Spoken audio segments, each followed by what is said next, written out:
Hello everyone, कैसे हो आप लोग। हम लोग आज सिंथेसिस क्लास 11 और क्लास 12 के स्टूडेंट के लिए सिंथेसिस में सिंपल सेंटेंस देखेंगे, यूज ऑफ इन्फिनेटिव। ठीक है, पार्ट 1 देखेंगे, पार्ट 2 में बनाऊंगा, ये पार्ट 1 रहेगा।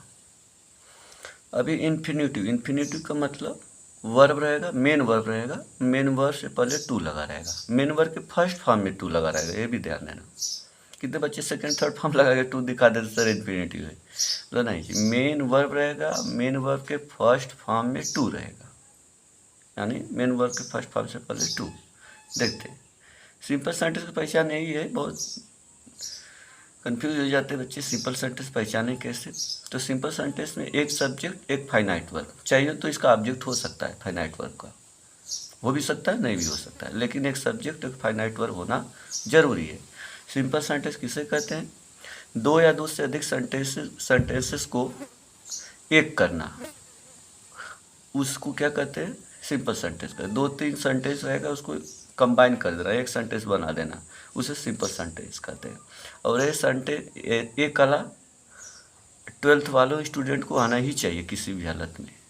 ये कला से इंग्लिश मजबूत हो जाएगी आपकी, और बहुत बेहतरीन कला है, ये कला आना चाहिए सिंथेसिस, इससे इंग्लिश बहुत मजबूत हो जाती है आप लोगों की। तो ये कला सीखना बहुत ज़रूरी है। ये हम लोग बोलते हैं ना कि ये छोटे छोटे सेंटेंस दिखेंगे तो बच्चे लिखते, छोटे छोटे बचकनिया वाला सेंटेंस। अभी छोटे छोटे सेंटेंस से बचने के लिए हम लोग सिंथेसिस को पढ़ते हैं। कुछ ऐसा बोल दो दोनों सेंटेंस का मतलब एक ही हो जाए, उसे सिंपल सेंटेंस कहते हैं, उसे कंपाउंड सेंटेंस कहते हैं, उसे कंप्लेक्स सेंटेंस कहते हैं। दो या दो से अधिक सेंटेंस को कंबाइन करना सिंपल सेंटेंस कहलाता है, और उस कम्प्लेक्स भी कहलाएगा, कंपाउंड भी कहलाएगा। लेकिन आज हम लोग सिंपल सेंटेंस को देखेंगे, सिंपल सेंटेंस कैसा होता है। तो फिर से दो या दो से अधिक सेंटेंस को कंबाइन करना, एक करना, सिंपल सेंटेंस कहलाता है। चलो देख लेते हैं। यहाँ पे दो तीन पॉइंट को नोट करना है आप लोग, बहुत बेहतरीन है ये, आप लोग अगर ध्यान दे दिए ना तो ज़बरदस्त हो जाएगा जी। जो क्रिया उद्देश्य दिखा है उसके पहले टू लगाते हैं, जो क्रिया उद्देश्य दिखा है उसके पहले टू लगाते हैं, यानी दो सेंटेंस रहेगा। अभी दो सेंटेंस की बात कर रहा हूँ, दो सेंटेंस रहेगा, उसमें जो जिस क्रिया में लगेगा कि ये उद्देश्य है, ये इसका फल है, उद्देश्य है, उसमें टू लगा देना, उस वर्ब में, उस वर्ब के पहले टू लगा देना। दूसरा, दो वाक्य हो, एक में रीजन दिखेगा और दूसरा में रिजल्ट। ठीक है, तो रिजल्ट वाले वाक्य में टू लगाएंगे जी, दिखेगा तो रिजल्ट वाले वर्ब में, जो रिजल्ट वाला वाक्य रहेगा उसके वर्ब में टू लगा देते हैं। और तीसरा पॉइंट है, दोनों वाक्यों का सब्जेक्ट सेम रहेगा, एक ही रहेगा, दोनों वाक्य का सब्जेक्ट सेम रहेगा। स्ट्रक्चर में देखोगे एक्टिव वॉइस भी होगा, पैसिव एक्टिव वॉइस रहेगा, टू V1 रहेगा, पैसिव वॉइस 2B V3 दिखेगा, वो हम लोग सेंटेंस में देखेंगे। इन्फिनेटिव यहाँ पे बोला जा रहा है, इन्फिनेटिव दो प्रकार के होते हैं। एक सिंपल इन्फिनेटिव होता है, एक जिरेंडियर इन्फिनेटिव होता है। सिंपल इन्फिनेटिव नाउन का कार्य करता है, जो हिंदी में ना ने नहीं आता है। जिरेंडियर इन्फिनेटिव एडजेक्टिव या एडवर्ब का काम करता है, कर या करने के लिए आता है जी, आप इस पे ध्यान दीजिएगा। और दूसरा क्या बोल रहा है, एग्जाम्पल दे लेते हैं। ही टूक ए नाइफ, एक सेंटेंस। दूसरा sentence, he wanted to kill hen. अब देखो ये सब्जेक्ट दोनों वाक्य का सब्जेक्ट सेम है। अच्छा, ऐसे ही इसमें देखो, एक में यहाँ पे इस सेंटेंस में उद्देश्य दिखा रहा है, he took a knife, he wanted to kill the hen, वह चाकू लिया मुर्गी को जान से मारने के लिए। दो सेंटेंस का पहला में दोनों सेंटेंस में दोनों वाक्य जो सब्जेक्ट, दोनों सेंटेंस का सब्जेक्ट सेम है। इस चाकू लिया मॉडिफाई कर रहा हो लेने को, वो लिया तो किस उद्देश्य से लिया, इस वाक्य में उद्देश्य दिखा रहा है। ठीक है, जान से मारने के लिए, ध्यान देना जी।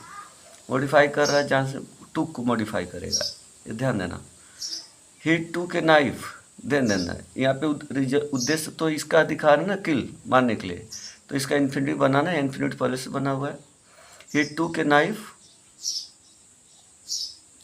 ही took a knife to kill the hen. वह मुर्गी को जान से मारने के लिए एक चाकू लिया। तो चाकू लिया तो उसका उद्देश्य क्या है, जान से मारने के लिए। तो एडवर्ब का काम कर रहा है जी, वर्ब को क्वालिफाई करता है तो एडवर्ब कहलाता है जी। यहाँ इसलिए जेरेंडियल इन्फिनिटिव कहलाएगा। एडवर्ब काम करेगा तो जेरेंडियल इन्फिनिटिव, मैं पहले बता दिया। अगर नाउन का काम करेगा सिंपल इन्फिनिटिव, अगर एडजेक्टिव एडवर्ब करेगा तो ये जेरेंडियल इन्फिनिटिव कहलाएगा। आपको इसको देखना बहुत ज़रूरी है। एक और देख लेते हैं। यहाँ पे he is very weak, he is very weak, he can not walk. देख लो जी, he is very weak, he can not walk. इसमें देखो एक में रीजन है, एक में रिजल्ट है, ठीक है। तो इसको क्या करेंगे, इन्फिनिटिव में बदलेंगे और कर्ता दोनों सेम रहेगा।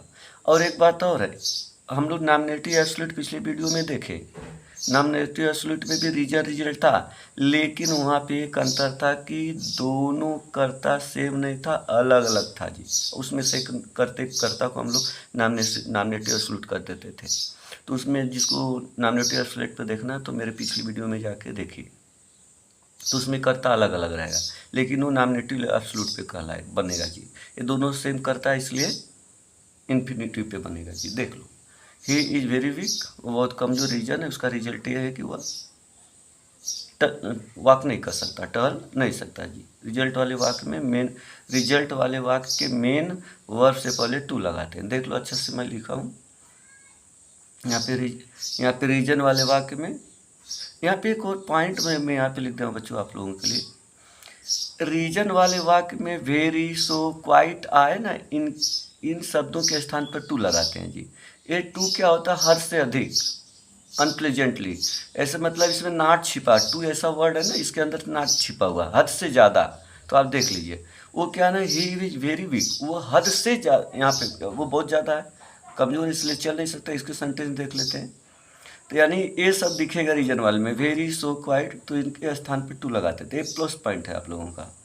ही is so weak to walk, वह इतना कमजोर है कि चल नहीं सकता।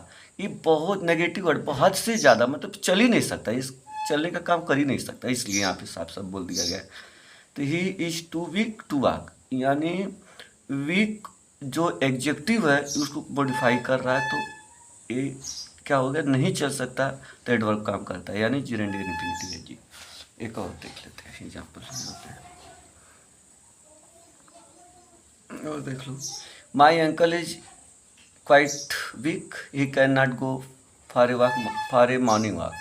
माई अंकल इज टू वीक, देखो मैं बोला तो क्वाइट, सो, वेरी रहेगा तो टू लगा देना। My uncle is too weak to go for a morning walk, मेरे अंकल इतने कमज़ोर है कि सुबह के वॉक के लिए नहीं जा सकते हैं। देखो नहीं, नेगेटिव वर्ड आएगा जी। यहाँ पे क्या होता है, टू रिमूव के लिए करने के लिए बोल देता है ना, ये दो जो है ना, ये भी बोर्ड के परीक्षा में पूछता है। टू को रिमूव करना है, टी डबल ओ को, तो जब टू को रिमूव करोगे तो यहाँ पे प्रेजेंट में सो वीक, सो करके ऐसे करके कैन नॉट, प्रेजेंट इज रहता है, कैन नॉट, यहाँ पे वाई रहेगा, कुड नॉट करके कर देते हैं। मैं उस पर अलग वीडियो बना दूँगा, ट्रांसफॉर्मेशन में मैं दिखाऊंगा आप लोगों को। एक प्रकार से ट्रांसफॉर्मेशन भी हो गया है, वो मैं दिखाऊंगा, वो अलग सेंटेंस में दिखाऊंगा, लेकिन यहाँ पे ट्रांसफॉर्मेशन नहीं, इन्फिनिटिव है जी। ठीक है, अगर इसी को ट्रांसफॉर्मेशन इसको मिला दोगे तो ट्रांसफॉर्मेशन हो जाएगा, वो मैं वीडियो में अगला दिखाऊंगा आप लोग। अगला देख लो, एक और सेंटेंस देख लो। ही वॉज सो वीक, वह इतना कमज़ोर है, he could not run fast, वह इतना कमज़ोर था कि वह तेज नहीं दौड़ सकता था। He was too weak to run fast. ठीक है जी, रिजल्ट आ गया, एडवर्ब का काम कर रहा हो, वर्ब को क्वालिफाई कर दिया, एडजेक्टिव को क्वालिफाई कर दिया है। और यहाँ पे देख लेते हैं, he wants to study, he wants to study, वह अध्ययन करना चाहता है, इसका उद्देश्य है। ठीक है, उद्देश्य इसी में इन्फिनिटी बनाना है। ये वांटेड वर्ड आएगा ना जी, आप 100% उद्देश्य ही दिखाएगा, आप लोग ध्यान दीजिएगा। बहुत सारा एग्जाम्पल मिलेगा, वांटेड से सब वर्ड आएगा तो उद्देश्य दिखाएगा, तो उसमें टू लगा देना है, टू लगा भी रहता है। तो he wants to study, he has gone to Agra. वह आगरा गया, उसका उद्देश्य क्या है? स्टडी करना। तो he has gone to Agra to study, वह अध्ययन करने के लिए आगरा गया है, एडवर्ब का काम कर रहा है। ठीक है गाइस, अगले वीडियो में हम लोग फिर से मिलते हैं पार्ट 2 में, जो कि और पैसिव वॉइस का सेंटेंस में इसमें स्ट्रक्चर दिया, एक्टिव वॉइस पैसिव दिखा था, उस पर बात करेंगे और बहुत सारे सेंटेंस पे बात करेंगे। अगर वीडियो पसंद आए तो लाइक करिए और नए चैनल पे आप लोग हो तो सब्सक्राइब करिए। तब तक के लिए अगले वीडियो में मिलते हैं, बाय।